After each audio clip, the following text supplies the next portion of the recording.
Hi, I'm Dr. Andreas Patsalos, and today I'm joined by Professor Laszlo Nagy, the leader of our research group, to discuss our latest research on muscle repair, published in the Journal of Clinical Investigation.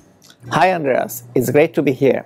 I'm excited to talk about our findings. Let's start with the basics. What happens when a muscle gets injured? Well, when muscle is injured, the body launches an immune response in order to counter the insult.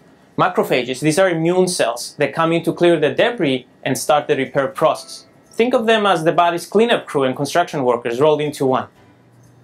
Exactly. But what we wanted to explore was how these macrophages organize themselves during this repair process, and if they have distinct roles and distinct stages. Andreas, can you describe the technique we used? So we used advanced high-dimensional transcriptomics, which is a fancy term for studying the RNA inside tissues and cells. It helps us understand which genes are active in different cell types at specific time points. By combining this single-cell analysis and imaging techniques, we could see exactly where and when different macrophages appeared in the injured muscle. And our study revealed something really fascinating, didn't it? Absolutely. We found that macrophages form organized structures around injured muscle fibers. We called these regenerative inflammation zones, or RIZs for short. These zones help the muscle heal by creating layers of cells that support different stages of repair. That's right.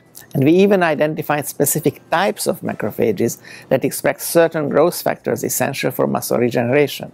One key player we discovered is GPNMB, or osteoactivin. Why is this protein important? So GPNMB is a marker found on certain macrophages that help regenerate muscle. We found that the transcription factor called ATF3 is crucial in regulating these GPNMB positive macrophages, ensuring they promote growth and healing effectively. But it's not all straightforward, is it? We also found that in some cases, like in muscular dystrophy, this process can be disrupted.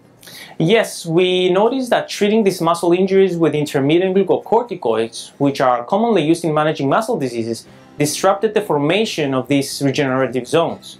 It shows that while these treatments can reduce inflammation, they can also interfere with the natural repair process. This finding really highlights the delicate balance required for effective muscle healing. It's a complex dance of different macrophage types working together in a spatially organized fashion.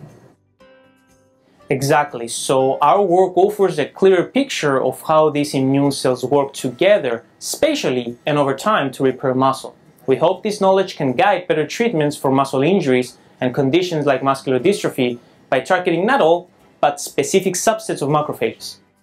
Thank you, Andreas, for summarizing our work. And thank you all for tuning in. We are excited to continue exploring these findings and their implications, especially if these principles are applicable to other tissues and inflammatory conditions. Thanks, everyone. We hope our research brings new insights into muscle repair and helps improve immune-based therapies in the future.